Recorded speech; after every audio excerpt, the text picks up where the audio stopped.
You are Locked On Fantasy Basketball, your daily fantasy basketball podcast, part of the Locked On Podcast Network, your team every day.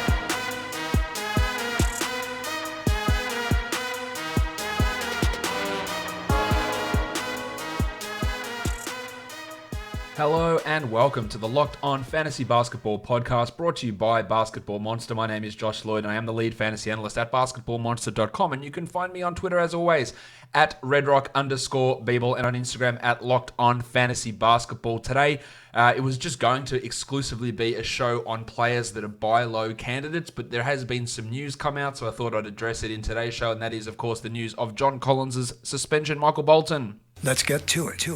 Let's get to it indeed. Let's start off with the Collins situation. He has been suspended by the NBA for 25 games for testing positive to a banned performance-enhancing drug, a growth hormone-releasing peptide. Shout out to all the Essendon supporters out there. The peptide name, I'm sure, will get them feeling all nice, warm, and fuzzy. Collins, as in true athlete fashion, claimed that it was a product that was in a supplement he was taking, and that very well may be true. That has been proven plenty of times that is the case, that these supplements contain illegal ingredients. Your supplement industry in the States is very highly unregulated. Not that it's much better here. It is more regulated here, though, but that's a pretty common thing. But as a professional athlete, I just wouldn't be putting any of this stuff into my body at all, considering the history of these things that has happened. I'm not saying that Collins intentionally took this growth hormone situation. Maybe he did, maybe he didn't. But yeah, the suspension, which is really, really light anyway, 25 games is not a long suspension.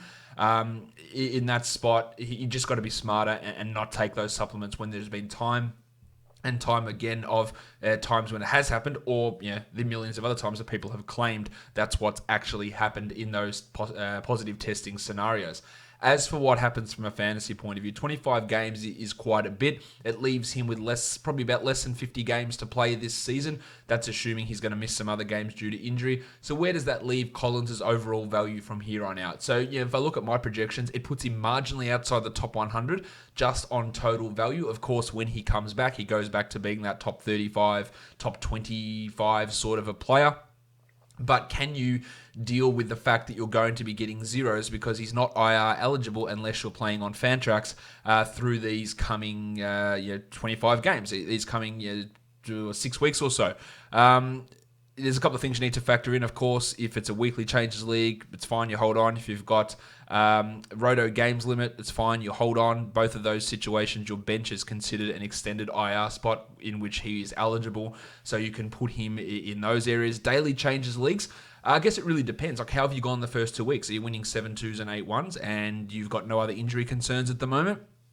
Then maybe you can hold on and get that number back, because he's going to be back before Christmas. It's not an outrageous choice to hold on to Collins in those situations. If you're struggling already and you've got other injuries on your team and you haven't been competitive, holding those zeros is going to be pretty tough to do. But if you've only got the 1 0 that you're holding for these next 5 to 6 weeks, it is a possibility to be successful if you've got an extended bench, even if it is daily changes. If you've got more than the 3 bench guys, if you've got 5 or 6 man bench, then it does become more palatable to hold Collins in those type of scenarios. You can maybe eke out an extra category win a week just by aggressively streaming one of your other roster spots. So he's not an automatic drop in any situation.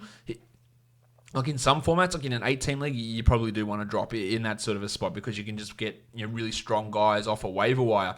But it's never just a simple, do I drop? Because many other factors come in. Like again, if I won pretty comfortably those first couple of weeks, I'd be happy to take a couple of 4-5s or maybe a 3-6 or a 5-4 win if I'm smart about it, and then get him back and steamroll through the competition. We are only 2 weeks in, of course, but you could have established yourself with a pretty strong start to the season for Collins. In terms of guys that we look to pick up, Jabari Parker's the obvious one to me. He's a guy that we should be looking at. I think that over this time that Collins is out, he should be a top 100 guy, maybe a top maybe a top 90, 85 sort of a player. I think that's all a real possibility. There are other things that can do. Now, I've seen a lot of people talking about, what about the big boost to Alex Len or Bruno Fernando or Damian Jones? So, Collins was playing about 30% of his minutes at center. So, there are some minutes there. He was playing 32 a night. So that's about 10 minutes a game that he was playing at center. So, those minutes can go through to guys like Len, who's only been playing 18, Fernando, who's been playing 10 minutes a game, Damian Jones, who's been playing 10 minutes a game. So those additional 10 minutes that Collins was playing there, I think you could see those spread. But is it 3 extra minutes to Len that he plays 22 or 23 a game now? 2 or 3 extra to Fernando where he plays 15 or 16 a game or 14 a game, and another 3 to Jones where he plays 13 a game? Like, that doesn't really render any of those guys exciting. A Len Fernando front court doesn't sound appealing. Remember how much Lloyd Pierce loves using Vince Carter as the power forward? When Collins was injured to begin last season, Carter was the guy who started at power forward last season. Now, he's not going to start this year because Jabari is there, but Vince has been playing in every game and playing 15 minutes a night, so he slots in as that backup power forward. So what we'll see, I think we'll also see a little bit of DeAndre Hunter push up to play at power forward, who's barely played there at all this season as a power forward.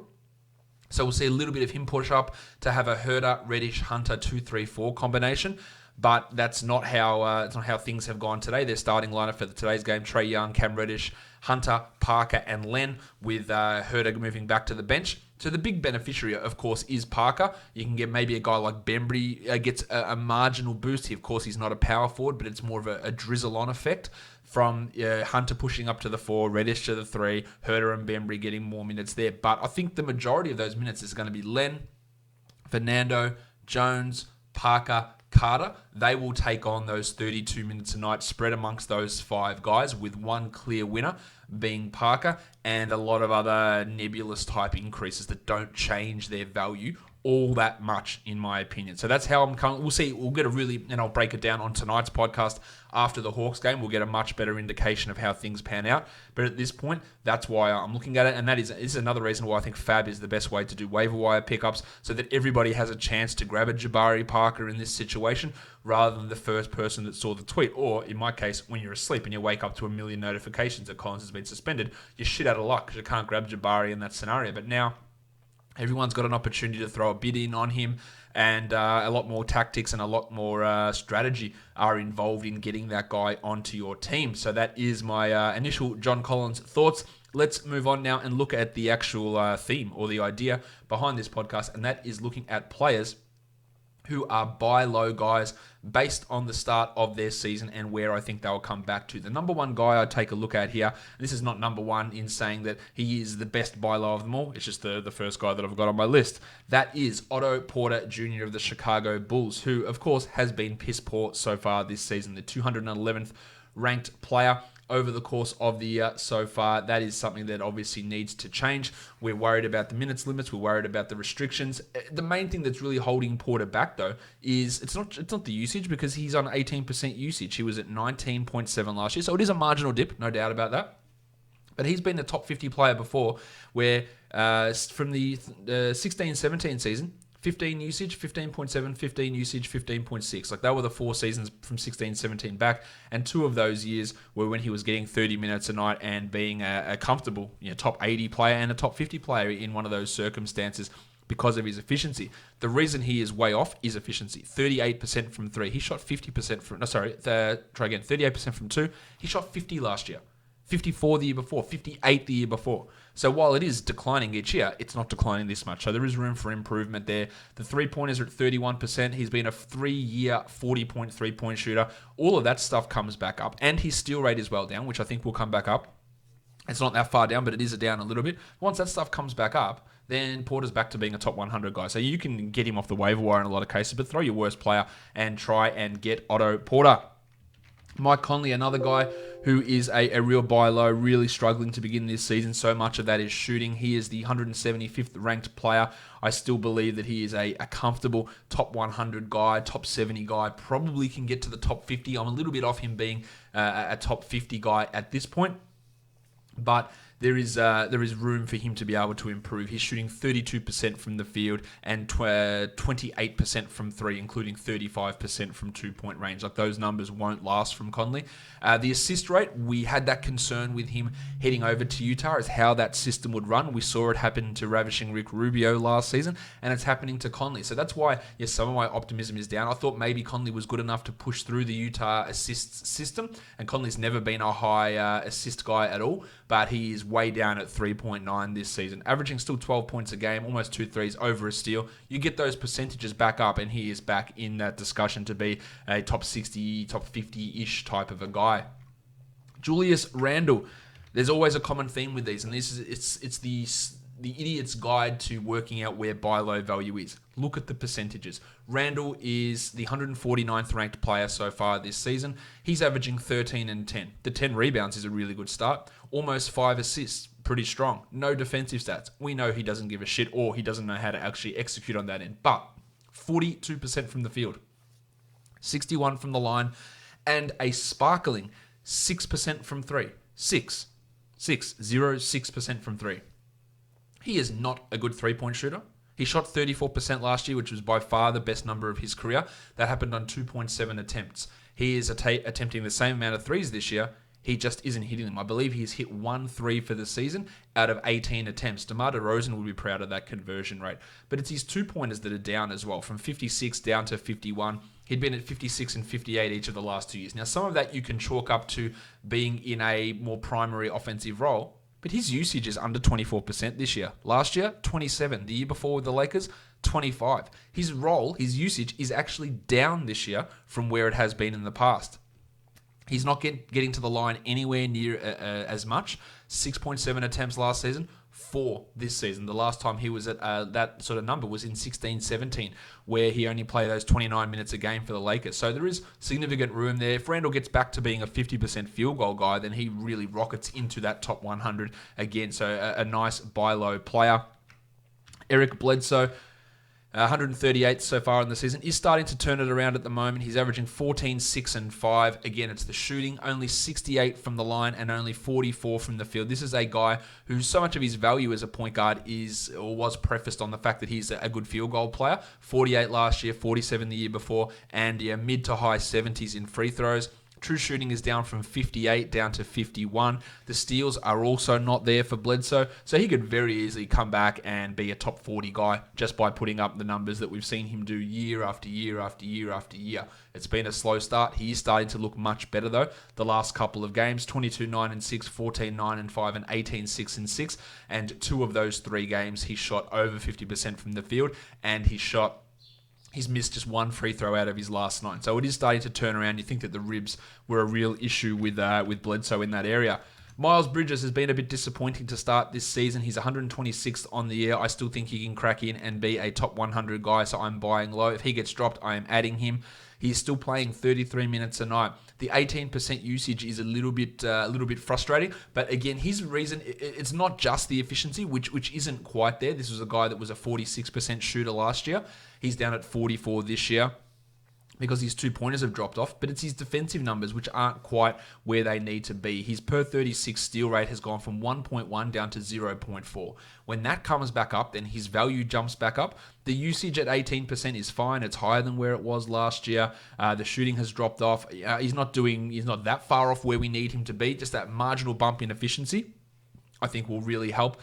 Plus, if those steal numbers get back on track, then he's back as being a top 100 guy. It really is as simple as that for Myles Bridges.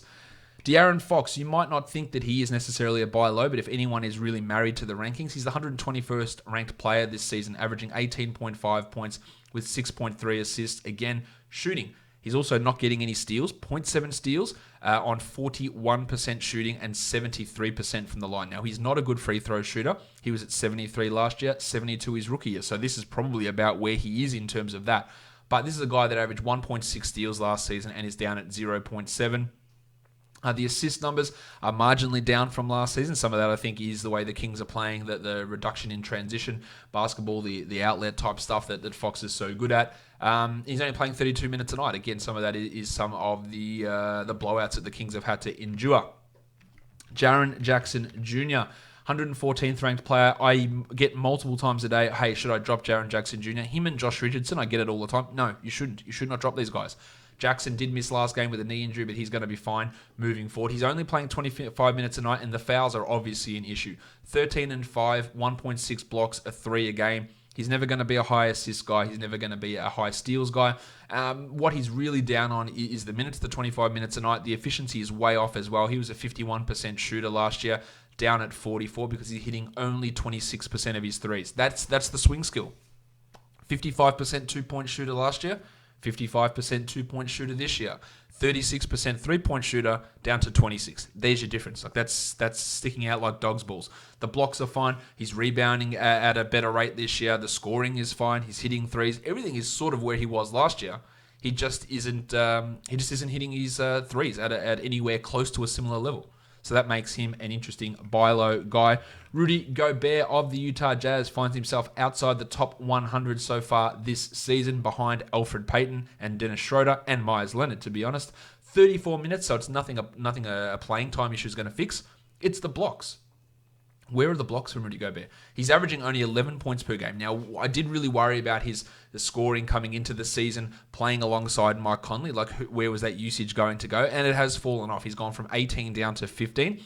I think he can get a little bit better there, but it's not like his shooting is way off. He's 62% from the field. He was at 67 last season. So it is a marginal drop-off, but it's not huge. It's more the fact that he's blocking one shot a game, and he's been at the past 5 seasons, 2.3, 2.3, 2.6, 2.2, 2.3. Like, that is remarkably consistent. Gobert is still an elite defender who can block shots. So at some point, they are going to come up, and that value is going to start to skyrocket. We have to adjust our expectations regarding him and his usage, I think, because that is a real problem for Gobert and the Jazz in terms of where that is happening. But he is still a buy low guy to me, just because those blocks. I'm not looking at Rudy Gobert and thinking that he is now all of a sudden just a 1 block per game guy. That would seem silly. The last guy I want to talk about as a buy low is Jrue Holiday of the New Orleans Pelicans. He's still ranked solidly enough as the 58th ranked player. He's playing 35 minutes a night, but his offense is well down. 14 points and 20% usage. 6 assists is great. 1.8 steals, fantastic. 0.8 blocks, you love to see it. 4.6 rebounds, 1.8 threes. Look, none of those numbers are really problematically bad or anything. It's the fact that he's shooting 37% from the field, down from 47 last year. That's the problem. His 2-pointers, which have been at 54 and 56 the last 2 years, are under 40. Like, there is a huge scope for that to improve. Now, the usage is well down as well because Brandon Ingram's taking every shot under the sun, but that could very easily come up from Holiday. But he's still a buy low guy because there is a clear option there as to why those numbers are down. So he is a buy low guy. So that'll wrap it up for the first of this buy low series of shows. Again, the news on John Collins also. Follow me on Twitter at redrock_bball and Instagram at LockedOnFantasyBasketball. And subscribe Apple Podcasts, Google Podcasts, Stitcher, Spotify, and on YouTube. Guys, we are done here. Thank you so much for listening, everyone. See ya.